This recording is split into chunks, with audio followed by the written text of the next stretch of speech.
Nouvelle chronique sur nos ondes, la chronique du marché avec Muriel Lafarge. Bonjour Muriel. Bonjour Marie-Josée. Muriel, nouvelle chronique fort intéressante et vous allez nous amener à nous questionner, je pense. Présentez-nous un petit peu le contenu de cette chronique-là. Alors la chronique, dans le fond, se veut surtout pour poser des questions et laisser donc aux gens qui nous écoutent à y répondre, à faire leur propre réponse aux questions, à faire leur propre choix et vérifier dans le fond quels sont les choix qu'ils font quand ils vont surtout acheter des produits de première nécessité. Alors je parle de l'alimentation, mais si on a le temps, ça, on va peut-être toucher aussi, par exemple, au niveau des produits d'hygiène. Oui. Bon, de voir qu'est-ce qui sous-tend à chaque fois qu'on fait un choix, quel impact ça a. Est-ce que ça va toucher certaines valeurs que l'on a? Est-ce que ça a un impact non seulement sur notre santé, mais sur la santé des gens qui nous entourent, sur la santé de la planète. Donc, c'est parce que c'est de plus en plus compliqué de faire des choix dans l'alimentation. Et tout ça se positionne, Muriel, en fonction des priorités de chacun. Priorités qui peuvent changer dans notre vie aussi, là. C'est pas parce qu'il y a 5 ans, je faisais des choix que je fais les mêmes choix aujourd'hui. Oui, parce que très, très souvent, on les pris dans un budget. Il y a un budget familial où à ce moment-là, on met tant d'argent pour l'alimentation. Savez-vous que ça a quand même beaucoup évolué dans les dernières années? Dans quel sens? Dans les années 60, la part de l'alimentation dans le budget familial était environ je vous dirais, je suis obligée de regarder mes papiers parce que les chiffres, je les retiens pas, là.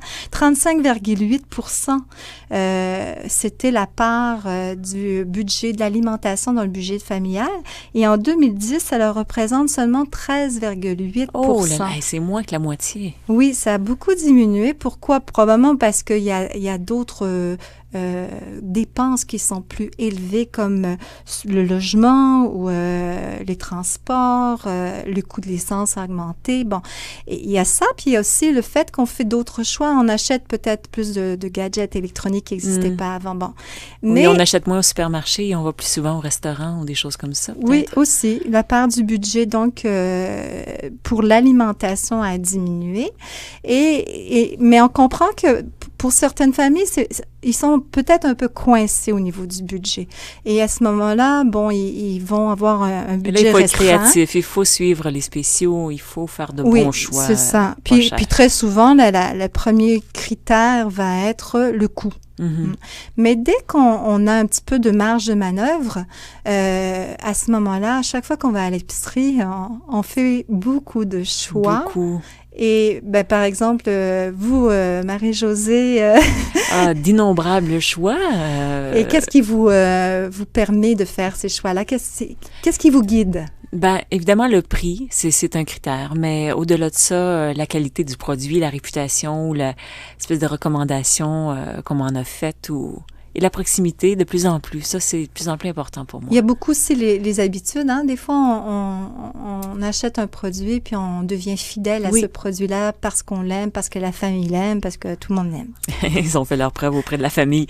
On va devoir faire une petite pause là-dessus, Muriel, et on est de retour avec la suite de notre chronique du marché. Notre chronique du marché avec Dr Muriel Lafarge, qui est docteur, on le dit, c'est un titre qui vous revient, Dr Lafarge, mais en fait, aujourd'hui, on se parle en tant que citoyenne, toutes les deux, Oui.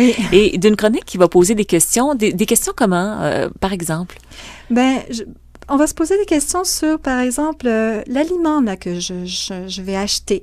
Est-il cultivé sans produits chimiques? Les animaux, là, j'achète un steak. Est-ce que les animaux ont été élevés en respectant leurs besoins? Y a-t-il des dangers de maladies associées à tel ou tel aliment? Quelles sont, par exemple, aussi les conditions d'hygiène qui existent dans les pays d'où proviennent nos aliments? Mm-hmm. Quelles sont les conditions de travail des cultivateurs, des éleveurs, des ouvriers agricoles? Gagnent-ils suffisamment d'argent? Peut-on acheter le même aliment, mais au Québec, pour supporter notre agriculture locale? Sait-on ce que contient exactement l'aliment qu'on va acheter?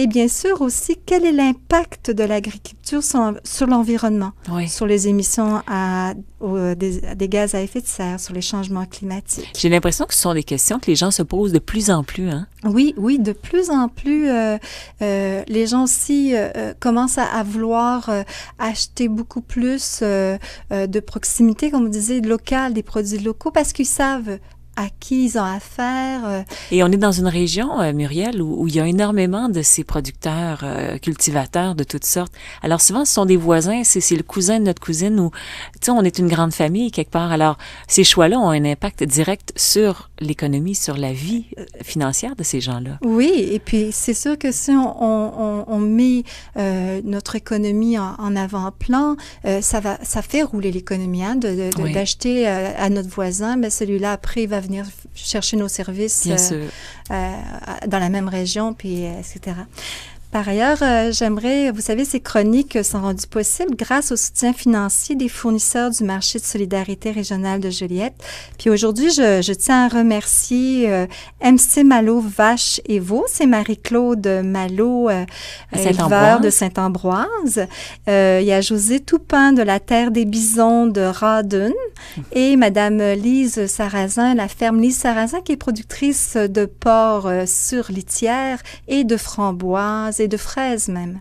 Alors, je tiens à les remercier. Ils ont permis cette chronique. Et par ailleurs, vous allez trouver ces fournisseurs et plusieurs autres sur le site du marché de solidarité régionale de Joliette. Et tout se trouve sur notre site Internet. Allez voir. Merci beaucoup, Muriel. Merci. C'était un plaisir. On se retrouve la semaine prochaine et on va parler de quoi? On va parler de... Est-ce que c'est important de manger des aliments issus de l'agriculture biologique? Est-ce qu'on mange bio ou non? Grande question. La semaine prochaine. Merci beaucoup.